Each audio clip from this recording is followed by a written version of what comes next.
Sudah 3 hari, Suropati membantu Pak Dejarwo.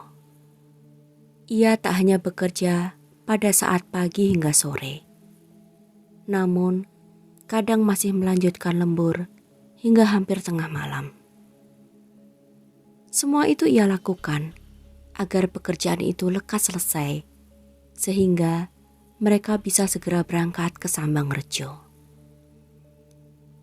Namun ternyata masih sangat banyak pekerjaan yang belum mereka kerjakan. Perkiraan Pak Dejarwo meleset. Tak mungkin mereka bisa menyelesaikannya kurang dari 10 hari. Sementara itu, Janti pun masih tinggal di rumah mendiang Sumiati untuk merawat para kemanakannya. Ia kerepotan mengasuh mereka dan sekaligus mengurusi rumah itu. Apalagi Ranto sering berada di luar rumah. Entah apa pekerjaan lelaki itu. Janti merasa sungkan untuk menanyakannya. Ia hanya meninggalkan uang secukupnya untuk kebutuhan ketiga anaknya dan Janti. Lelaki itu lebih sering membelanjakan kebutuhan pokok seperti beras, telur, dan bahan pangan lainnya dan membawanya ke rumah. Dayang yang selama ini diharapkan untuk bisa membantunya, ternyata tak sedikit pun tergerak hatinya untuk membantu kerepotan Janti. Gadis itu lebih suka berlama-lama di luar rumah atau mengurung diri di dalam kamarnya. Ia hanya keluar dari kamar saat sang ayah sedang berada di rumah. Janti yang awalnya mengira sikap Dayang disebabkan oleh kedukaannya, kini merasa ragu saat melihat Dayang bisa tertawa terbahak-bahak saat bersama sang ayah dan bahkan bergelayut manja kepada lelaki itu.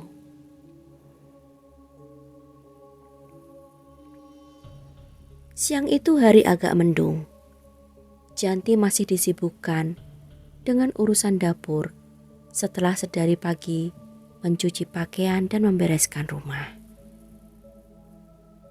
Sugeng merengek-rengek minta makan, sedangkan nasi belum matang dan ikan pun belum sempat digoreng. Janti merasa gugup, apalagi saat Sugeng mulai menangis dan menarik-narik jari Janti.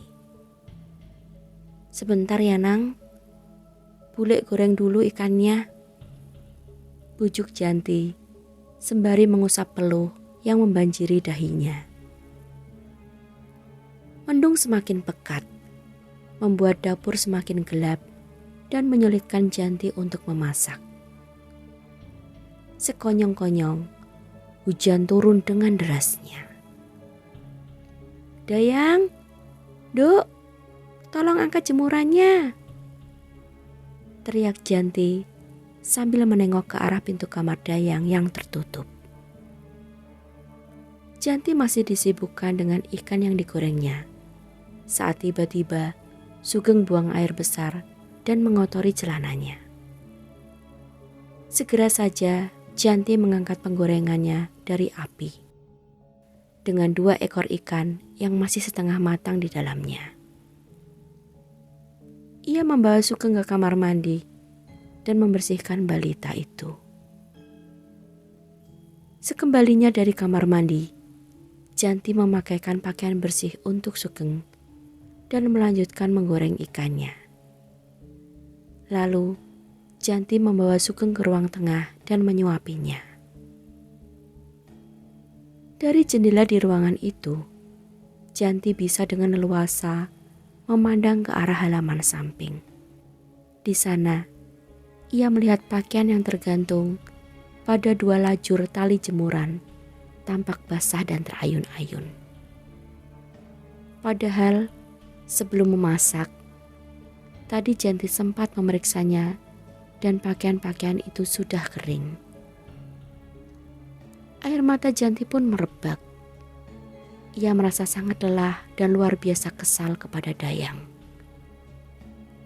Dengan menggendong Sugeng di pinggangnya, Janti pun bergegas menghampiri kamar Dayang dan mendorong pintunya. Gadis itu duduk di depan jendela, sembari memandangi rinai hujan. Ia tampak menengok dan memandang tak suka ke arah sang bibi saat Janti berdiri di ambang pintu. "Bule sudah memintamu untuk mengangkat jemuran, bukan? Mengapa kau tak melakukannya?" gugat Janti. Alih-alih menjawab pertanyaan Janti, Dayang malah kembali memandang keluar jendela, sembari mengatupkan bibirnya rapat-rapat. Jelas sekali, ia tak ingin berbicara kepada Janti. Setelah menunggu beberapa detik tanpa jawaban, Janti pun menutup kembali pintu itu dan kembali ke ruang tengah. Di sana, ia menumpahkan tangisan di tengah tatapan keheranan Sugeng. Suara isakannya tenggelam ditelan suara curah hujan yang menimpa atap rumah.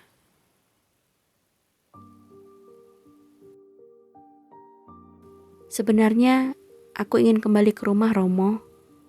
Kasihan Romo, ndak ada yang mengurus," ujarnya saat Ki Jalasetra mengunjungi mereka. Lelaki sepuh itu terbatuk-batuk sambil memegangi dadanya yang terasa sesak. "Ndak usah khawatirkan Romo, Nduk. Romo bisa makan di warung. Tapi kan ndak ada yang mencucikan baju Romo dan membersihkan rumah." "Ah, ndak usah kamu pikirkan hal itu. Nanti Romo minta tolong Mbok Warti untuk sesekali mencuci dan membersihkan rumah," ujar Ki Jalasetra. Sejujurnya, bukan hanya itu alasan Janti ingin segera pulang ke rumah mereka. Namun karena ia tak kerasan tinggal di rumah ini. Ia memang kasihan kepada ketiga anak mendiang Sumiati dan Ranto. Namun, Janti sudah merasa lelah dan putus asa atas sikap Ranto dan Dayang. Kesibukan mengasuh kemenakannya dan merawat rumah itu membuat Janti merasa sangat kelelahan. Ia ingin kembali belajar baca tulis dan mengukir di balai kelurahan. Ia pun rindu kepada teman-teman dan para tetangganya. Namun balai kelurahan lumayan jauh jaraknya dari rumah Ranto. Ia tak punya waktu lagi untuk pergi ke sana. Janti merasa sangat kesepian. Tak ada tetangga Ranto yang sebaya dengannya. Mereka pun sibuk dengan pekerjaan masing-masing di sawah atau ladang mereka. Sesekali Ratmi mengunjunginya dan sedikit membantunya untuk mengerjakan pekerjaan di rumah itu. Namun tentu saja gadis itu tak bisa berlama-lama di sana. Ia juga harus mengurus suami dan seorang anak mereka. "Apakah Kakang Suropati sudah kembali, Mi?" tanya Janti. "Belum, Ti. Hanya Damar dan Soleh yang masih mengajar di kelurahan." Janti menunduk sedih. Ia tak tahu harus berbuat apa. "Mungkin sebaiknya kau ikhlaskan saja, Ti. Aku rasa dia memang ingin mengakhiri hubungan kalian. Kalau tidak, untuk apa ia berlama-lama pergi tanpa kepastian?" "Tapi Mi, sudahlah Ti. Aku memang sepupu Suropati. Tapi kalau dia memperlakukanmu seperti itu, lebih baik kau cari saja lelaki lain. Aku tak ingin dia melukai hati sahabatku," gumam Ratmi.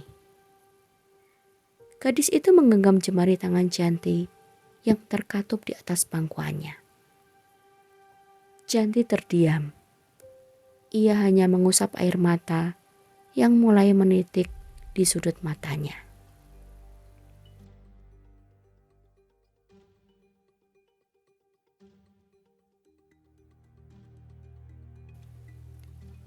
"Suropati, tolong bantu aku mengangkat kayu ini," pinta Pak De Jarwo. Lelaki sepuh itu menunjuk sebongkah kayu yang sudah selesai diukirnya.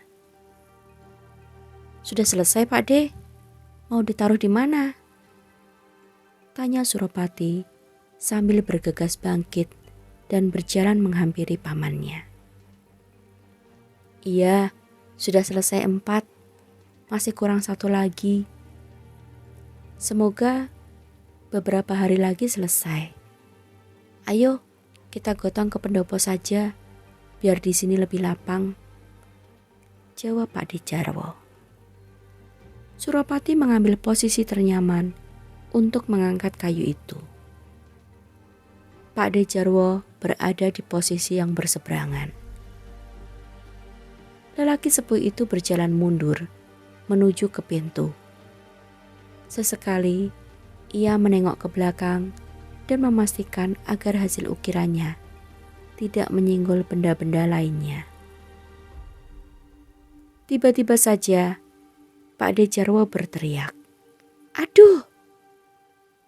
Lalu kayu yang sedang digotongnya pun terlepas dan meluncur begitu saja menimpa kakinya. Lelaki itu pun kembali menjerit dengan suara yang lebih keras. Ia tampak begitu kesakitan. "Pak De!" teriak Suropati kaget dan panik. Susah payah ia berusaha mengangkat kayu yang menindih kaki Pak De Jarwo. Ia tak peduli seandainya ada bagian dari ukiran reliefnya yang patah. Darah memercik pada potongan-potongan kayu yang berserakan di lantai brak.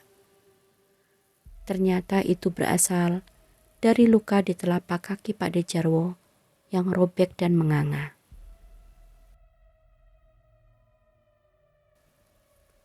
Suropati melihat sebuah tatah besi yang tajam tergeletak di dekat telapak kaki lelaki sepuh itu. "Pak De menginjak tatah," seru Suropati. Dengan sigap, ia menyelipkan lengannya pada bawah ketiak Pak De Jarwo dan membantunya untuk berdiri. Suropati mendudukkan lelaki itu di ruang tengah. Jejak tetesan darah berserakan dari brak menuju ke ruang tengah. Rini!" Suropati berlari ke dapur sambil berteriak memanggil salah satu sepupunya. Rini yang sedang menjemur pakaian di belakang rumah segera saja menengok ke arah Suropati dan mengernyitkan keningnya. "Ada apa teriak-teriak?" tanyanya. "Pak De, Rin, beliau terluka. Kakinya robek kena tatah." Rini segera melemparkan pakaian yang sedang dipegangnya ke dalam keranjang bambu. Lalu ia berlari masuk ke ruang tengah. Dengan sigap, ia mengambilkan obat-obatan di lemari kaca. Rini membebat luka sang ayah, sementara Suropati berlari ke dapur dan kembali dengan segelas air putih. "Ayo kita ke dokter, Pak. Itu kaki Bapak sudah mulai membengkak," ajak Rini. "Nggak usah, Rin. Tolong bikinkan parem saja, nanti juga sembuh," jawab Pak De Jarwo. "Tapi Pak De," ujar Suropati. "Sudah, aku nggak suka berobat ke dokter," sergah sang paman. Suropati dan Rini pun terdiam. Percuma saja membujuk lelaki keras kepala itu. Suropati memandangi telapak kaki Pak De Jarwo yang kini telah terbungkus perban. Betis lelaki itu pun tampak mulai membiru akibat tertimpa kayu. Ia menghela napas panjang. Mustahil mereka bisa ke Sambangrejo secepatnya bila keadaan sang paman seperti itu. Di rumah itu, mereka hanya tinggal bertiga. Pak De Jarwo, Rini, dan Suropati. Para pengukir yang bekerja di brak milik Pak De Jarwo selalu datang sebelum pukul 8 pagi dan pulang ke rumah masing-masing setelah pukul 4 sore. Pak De Jarwo tak ingin menyerahkan sisa pekerjaannya kepada anak buahnya. Juragan itu minta hasil ukiran yang bagus. Aku tak ingin ia kecewa, ujarnya. Terpaksa, Suropatilah yang harus menyelesaikan pekerjaan itu. Karena hanya kepada Suropatilah Pak De Jarwo percaya akan hasilnya.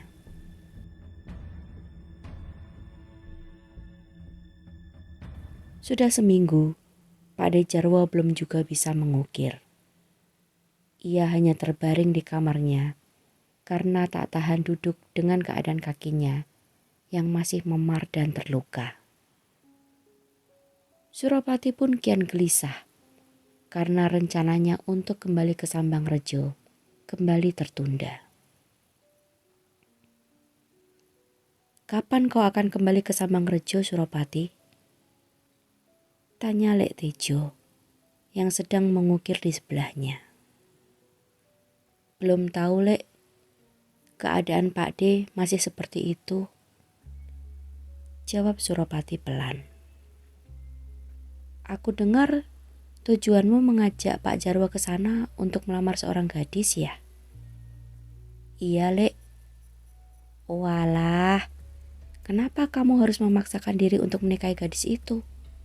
Sedangkan di depan matamu saja sudah ada gadis yang luar biasa cantiknya," ujar Lek Tejo sembari tertawa geli. Suropati mengangkat kepalanya. Ia tak paham maksud perkataan Lek Tejo. "Seorang gadis? Siapa, Lek? Aku ndak pernah berkenalan dengan gadis siapapun di desa ini." Lek Tejo tertawa lagi. "Kamu benar-benar buta atau bodoh, Suropati?"